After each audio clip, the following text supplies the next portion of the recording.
श्री शिवाय नमस्तुभ्यम। हर हर महादेव। तिल्दा नेवरा छत्तीसगढ़ में गुरुजी पंडित प्रदीप जी मिश्रा द्वारा बाँची जा रही श्री कावड़ सिंह महापुराण कथा आज 5वें दिन की पूरी हो चुकी है।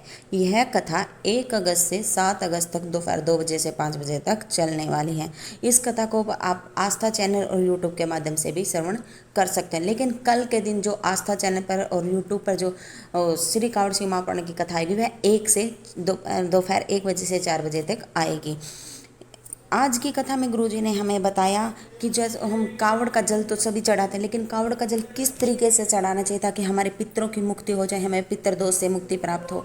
और इसके साथ ही यह भी बताया, कल गुरुजी ने धन लक्ष्मी प्राप्ति के लिए 1-2 स्वास्तिक बनाने के लिए बताया था, लेकिन वो हमें स्वास्तिक किस चीज़ से बनाना है उसकी जानकारी भी हम आपको आज की इस वीडियो में देंगे। गुरुजी ने आज की कथा में बताया है।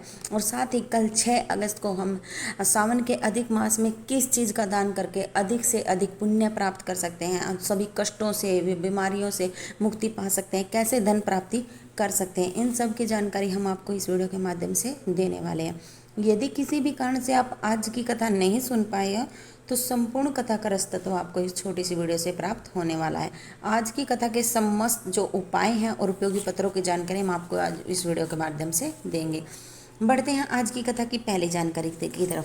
जिस तरह गुड़ होता है, जो गुड़ अपनी मिठास है, जिस चीज़ में भी उसे डालते हैं उसमें उस अपनी मिठास को छोड़ देता है। उसी प्रकार जो संत होते हैं, गुरुजन होते हैं, वे जहाँ पर भी जाते हैं वे अपनी भक्ति का जो रस है वहीं पर छोड़ देते हैं। कथा की दूसरी जानकारी, देव में और महादेव में एक बहुत बड़ा अंतर होता है। जब हम देव की आराधना करते हैं तो वे हमारे सामने प्रकट हो गए हमें दर्शन दे देते हैं, लेकिन जब हम महादेव की आराधना करते हैं तो वह हमें सामने प्रकट होकर दर्शन तो नहीं देते, लेकिन हमें दर्शन का पात्र बना देते हैं कि हमें इतना सफल कर देते कि लोग हमारे दर्शन करते हैं।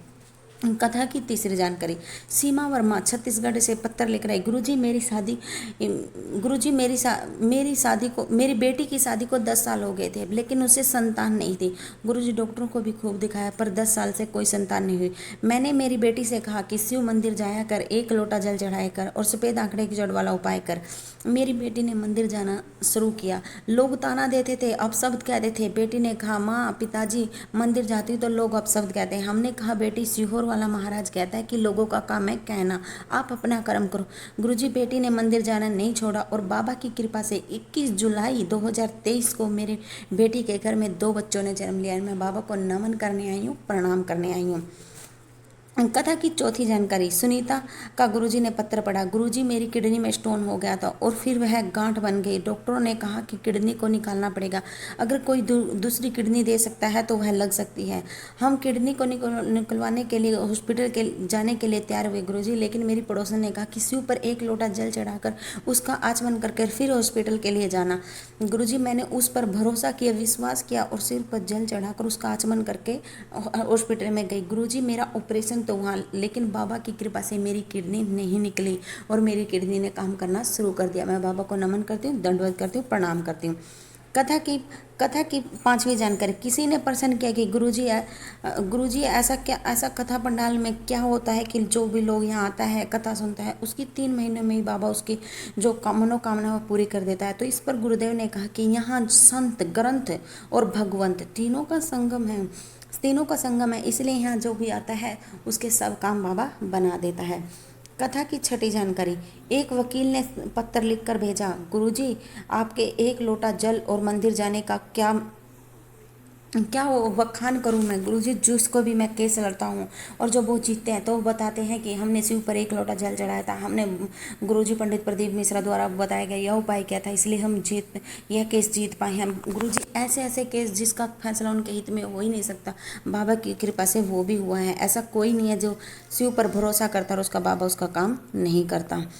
कथा की 7वीं जानकारी, कल की कथा में गुरुजी ने बताया कि जब भी आप कावड़ लेने के लिए जाएं तो जाते समय अपने घर के बाहर की साइड दोनों चौकों पे 1-1 स्वास्तिक बना करके जाएं। और जब आप कावड़ का जल चढ़ाकर भोले पे चढ़ा कर के आएँ तो उसमें से थोड़ा सा 2-4 बूंदे अवश्य ही बचा करके लाएं। और अगर उस जल को जो आपने 2 स्वास्तिक बनाए हैं उस पर छीड़ देते हैं तो आपके घर में कभी भी लक्ष्मी की कमी नहीं होती। लेकिन कल की कथा में गुरुजी ने ये नहीं बताया था कि हमें स्वास्तिक को किस तरीके से बनाने हैं। आज की कथा में गुरुजी ने बताया कि हम कुमकुम से या रोली से वो स्वस्तिक बना सकते हैं। कथा की 8वीं जानकारी। दिनेश का पत्र पढ़ा गुरुजी ने। बाबा की महिमा का क्या वर्णन करूं गुरुजी। मेरे भाई का बेटा 1.5 साल का था और वह खेलते खेलते पानी की बाल्टी में उसका मुंह डूब गया और वह आधे घंटे तक डूबा रहा। गुरुजी हमने हॉस्पिटल में दिखाया तो डॉक्टरों ने कहा कि यह मर चुका है। गुरुजी फिर हमने दूसरे हॉस्पिटल में भी दिखाया, लेकिन गुरुजी किसी ने भी उस बच्चे को नहीं रखा। गुरुजी हम बच्चे को लेकर रायपुर जा रहे थे, रास्ते में शिव मंदिर दिखा। हमने बाबा से प्रार्थना की और श्री शिवाय नमस्तुभ्यम मंत्र का जाप करना शुरू किया और बाबा से प्रार्थना की, बाबा अगर आप इस बच्चे की जान बचा लोगे तो हम कथा पंडाल में बैठकर आपकी कथा भी सुनेंगे और पशुपति व्रत भी करेंगे।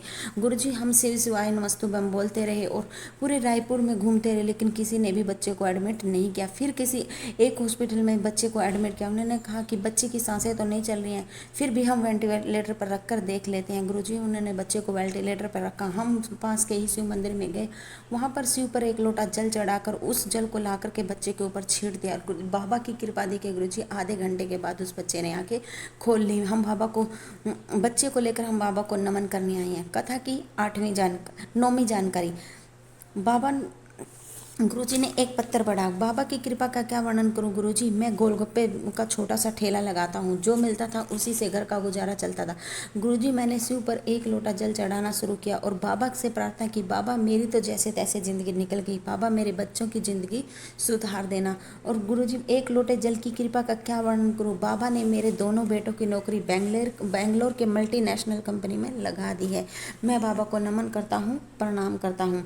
कथा की 9वीं जानकारी। आज की कथा में गुरुजी ने बताया, जब भी कावड़ लेने के लिए जाए और कावड़ का जल शिवलिंग पर चढ़ाएं तो आपको क्या करना है, एक लोटे का जो जल है शिवलिंग पर चढ़ाकर दूसरे लोटे में थोड़ा सा जल बचा कर रखना है और जो खाली लोटा हो गया है उसमें से जलधारी से आ रहे जल को झेल करके अपने घर ले आना है। और उस जल को जहाँ पर भी आप पानी रखते हो, रसोई में मटका है, परिंदा है या किसी भी पात्र में जहाँ पर आप पीने का पानी रखते हो, उसे उस जल को किसी भी एक कटोरी में डालकर मटके के पास 2 दिन के लिए रख देना है।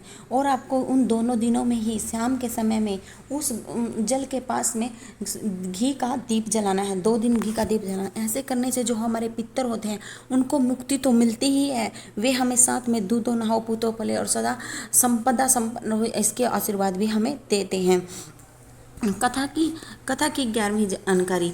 कल है 6 अगस्त और सावन का अधिक मास भी है और इसमें गुरुजी की कथा जो दान की लिस्ट के अनुसार अधिक मास की दान की लिस्ट है। 6 अगस्त का जो दान रहेगा वह लाल गुलाल का दान रहेगा। यदि आप कल के दिन लाल गुलाल का दान करते हैं तो आपके जीवन में सुख संपदा की भी वृद्धि होगी, आपके घर में कोई यारी बीमारी नहीं आएगी और आपको जीवन में किसी भी प्रकार का कष्ट नहीं होगा, क्योंकि जो यदि हम कोई भी दान अधिक मास में करते हैं तो उसका फल भी हमें दिखता में ही प्राप्त होता है। यह थी आज की कथा की संपूर्ण जानकारी। अगर जानकारी आपको जरा से भी उपयोगी लगी हो तो कमेंट बॉक्स में हर हर महादेव जरूर लिखना। श्री शिवाय नमस्तुभ्यम। हर हर महादेव।